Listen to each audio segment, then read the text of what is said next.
What's up, guys? Welcome back. It's Wednesday and it's time for a polyphasic sleep update. I've been doing polyphasic sleep for 6 weeks now. I've gone through some ups and downs, and this week I've had a lot of discoveries and struggles that I want to share with you so that you can gain from my mistakes and my experiences. So I have 3 topics I want to talk about today. I'm going pretty deep into it, so I'm going to try to keep the pace fast so that we're not here all day. The first thing is, you know from the title, totally wrecked my schedule this week. So 10 days ago was daylight savings time. That caused some disruption to my schedule. Essentially, all of my naps moved back an hour. So if I was napping at 5 o'clock, now I'm napping at 6 o'clock. And that started to interrupt my meal times, and it was disrupting my morning routine.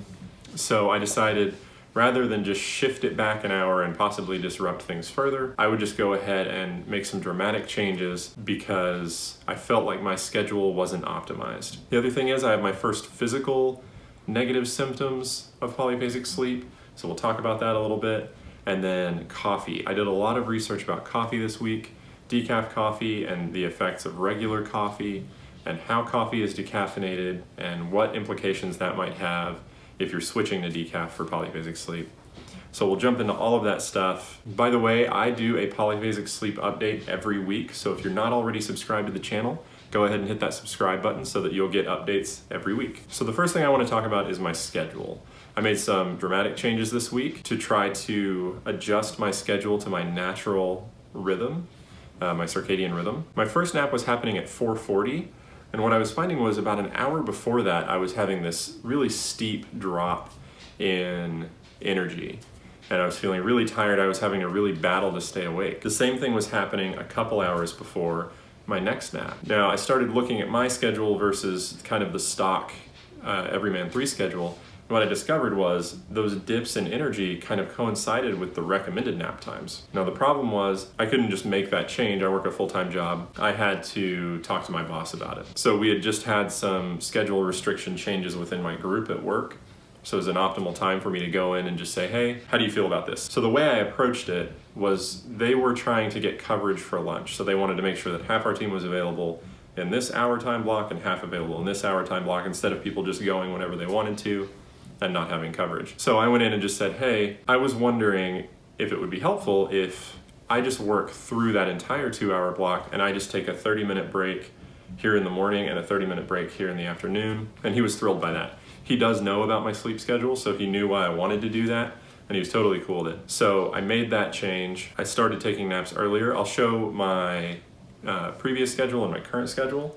So if you look at this chart, you'll see the gray area is my core, nothing changed there, so I just made it gray.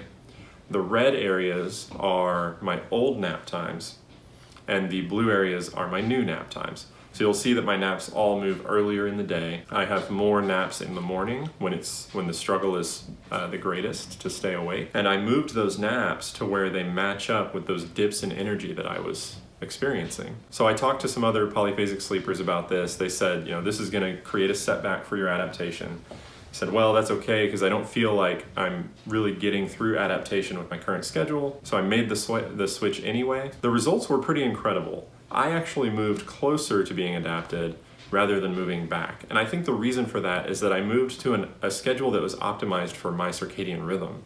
So I was on a schedule that was a pretty big departure from my optimal schedule, which means my body has to work harder to adapt to that schedule. When I listened to my body and moved my naps to the points where my body was trying to get me to nap anyway, I had some incredible results. My very first 4 a.m. nap, I had dreams. I felt like it was really long and I woke up refreshed. So I had REM sleep in my very first nap. Now that doesn't mean that I was immediately adapted to where my 4 a.m. nap was always going to be that way, but overall they're working much better than my later nap was. My next nap at 8 o'clock goes pretty well. Now I will say one of the downsides of this is 2 of my naps happen at work now. Now 2 naps out of 3 are in my vehicle. I don't nap as well there, but I'm getting better at that. And many of those have dreams as well now. I've noticed that I have far less energy dips where I'm really struggling to stay awake. And what I think is the ultimate litmus test of whether you're adapted is whether you can read in the morning. So that might, be a little extreme, or people might not agree with that. But I find that the hardest thing for me to do when I'm sleep deprived is read a book. So even though I can be alert and awake watching a movie or a TV show or going for a walk in the cool air. That doesn't mean I'm adapted. The real test is, can I do something that would induce tiredness in someone who's even moderately tired? And reading is a good example of that for me. For the past 4 or 5 weeks, I haven't really been able to read at all, which is difficult for me because I enjoy reading and I'm trying to soak in new information that I can share with you guys and so on. So I got a book, I started trying to read it, and I've actually gotten to where I can start reading again. Not for long periods of time, I still get sleepy. Where I'm testing this is in the mornings, where I'm at my most vulnerable state anyway. I'll just try to read a few pages and see how my body responds. A few weeks ago when I would do that, it was like my eyes would get heavy and I would feel like I was gonna fall asleep standing up. I wouldn't even crack a book sitting down just because it would make me fall asleep. Now I can sit, I can open a book, I can read 2 or 3 pages, and then my eyes start getting a little heavy. So that is definitely improving. I'm gonna be thrilled when I get to the point where I can open a book and read for hours like I used to and not have any trouble with sleepiness. So that's gonna wrap up my schedule review for this week.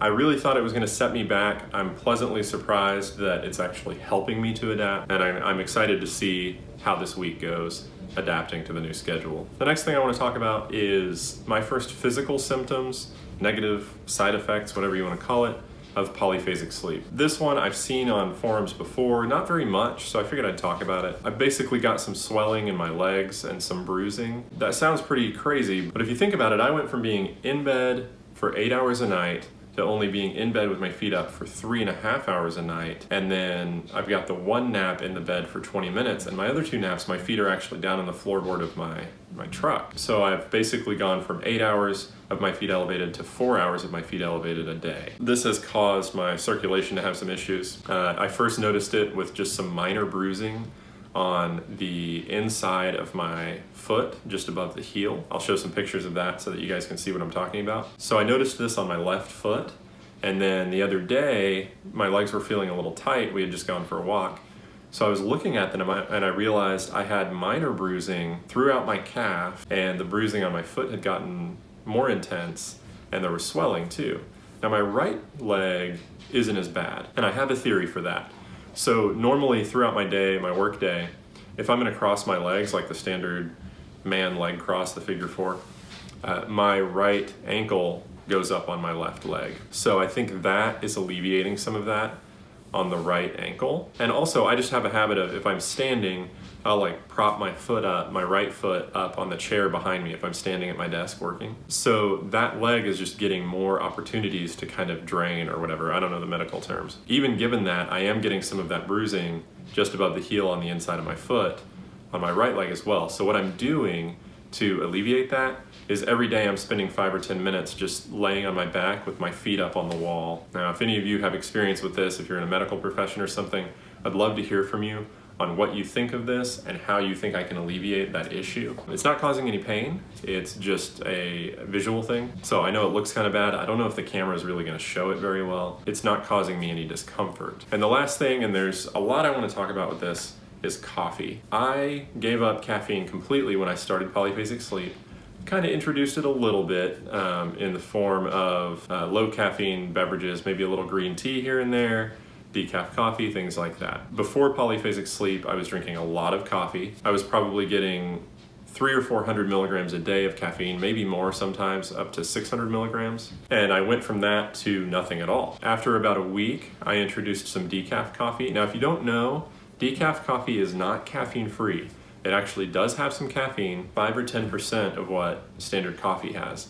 So if you're highly sensitive to caffeine, you could still have some symptoms from decaf. This week, after my new schedule, I would have decaf coffee at about 6:30 in the morning. Well, at 7 o'clock, I was like feeling this major dip in energy and just feeling like I had to sleep. And my next nap wasn't until 8 o'clock. So I thought, the only thing I'm introducing is this decaf coffee. So I cut out decaf coffee for 3 days and I stopped having that dip. So I have some theories as to why decaf coffee was causing that issue. My first thought was that my body is reacting to thinking I'm getting coffee, standard coffee, and it's creating a response to that, some sort of hormonal response that's supposed to regulate my energy levels against the influx of caffeine into my system. So whatever that is making me sleepy because it's counteracting something that's not there. It's kind of like how when you eat or drink artificial sweeteners, your body will still have an insulin response even though there's no sugar introduced. So you can still have a crash, you can still start storing fat just because your body thinks you're getting sugar because it tastes sweet. Going back to the coffee thing, I'm drinking something that tastes like coffee, it smells like coffee, it looks like coffee, but it doesn't have caffeine in it, so my body is still creating a caffeine response, which is making me tired. That was my original theory. I started doing some research. I wanted to find out what do they actually do to make decaf coffee. I found that the community as a whole doesn't understand this. Some people think that it's different breeds of coffee bean. Some people think that it's the way it's roasted. None of that is true.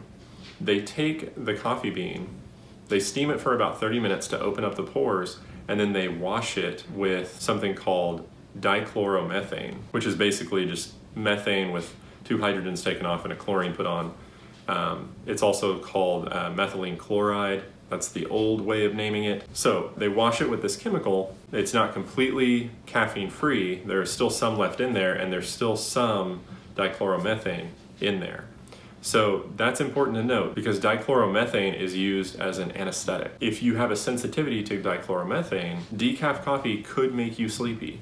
Just from that, not even from my other theory that I had, which I think is valid anyway because of how caffeine keeps you awake.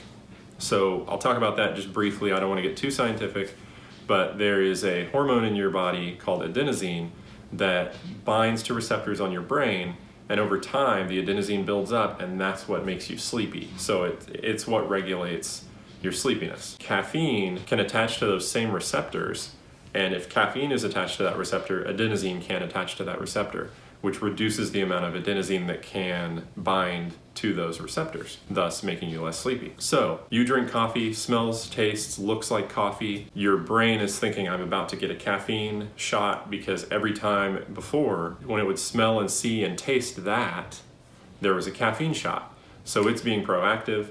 It ups the adenosine in your system to counteract that because you still need sleep. So when you drink decaf, there isn't caffeine in there to bind to the receptors. Adenosine gets pumped up and attaches more readily to those receptors, making you sleepier. So that's another theory I have.